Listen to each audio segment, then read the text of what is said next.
મિત્ર કેડીએમના twist pot નવા આવ્યા છે અને ફૂલ સેલ ડિસ્કાઉન્ટમાં છે. જેનો ભાવ 1550 હતો, અત્યારે 950 આવશે. જે સાઉન્ડ ક્લિયરિટી મસ્ત આવશે, બેટરી બેકઅપ સારું આવશે અને કવર આમાં સાથે આવશે.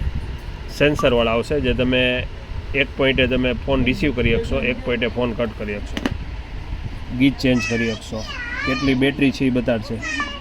આ બધા નવા આવ્યા છે અને બધામાં અલગ અલગ સિસ્ટમ છે, અલગ અલગ મોડલ છે. KDM original standard quality, black, white, blue બધા કલર છે આમાં. 950 ખાલી. આ 850, આ 950, 950. આ ડિસ્પ્લેવાળા છે 1050. બધી નવી વેરાયટી છે ડિસ્પ્લેવાળામાં અને કેડીએમ બ્રાન્ડ.